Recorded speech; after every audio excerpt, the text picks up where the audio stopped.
প্রতিশ্রুতি দিয়েছেন প্রধান উপদেষ্টা ডক্টর মোহাম্মদ ইউনূস। একই সঙ্গে নির্বাচন ভণ্ডুল করার অপচেষ্টাকে রুখে দিতে সবাই কথা জানিয়েছেন রাজনৈতিক দলের নেতারা।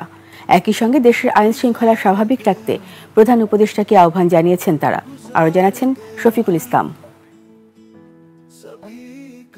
দেশের সাম্প্রতিক পরিস্থিতি নিয়ে আরো 14টি রাজনৈতিক দলের সঙ্গে বৈঠক করেছেন প্রধান উপদেষ্টা ডক্টর মোহাম্মদ ইউনূস। শনিবার বিকেলে 5টায় রাষ্ট্রীয় অতিথি ভবন যমুনায় এ বৈঠক শুরু হয়। বৈঠকের শুরুতে মাইলস্টোন স্কুল অ্যান্ড কলেজ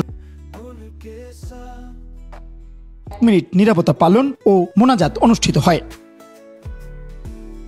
বৈঠকে নির্বাচন সহ বেশ কিছু ইস্যুতে কথা বলেন প্রধান উপদেষ্টা। এ সময় তিনি বলেন, নির্বাচনের প্রস্তুতি নিয়ে অগ্রসর হলেই নানা ষড়যন্ত্র সামনে আসছে। ঐক্যবদ্ধভাবে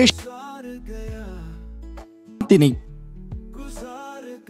বৈঠক শেষে একে একে বেরিয়ে এসে কয়েকটি রাজনৈতিক দলের নেতারা জানান, জুলাই সনদ ঘোষণার পাশাপাশি নির্বাচনী রোডম্যাপও ঘোষণা করবেন প্রধান উপদেষ্টা। জানান, আগামী 3 থেকে 5 দিনের মধ্যেই নির্বাচনের তারিখ ঘোষণার আভাস দিয়েছেন প্রধান উপদেষ্টা।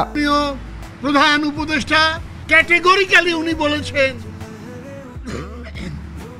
আগামী 4-5 দিনের মধ্যে নির্বাচনের একটা সুনির্দিষ্ট সময় সীমা তারিখ।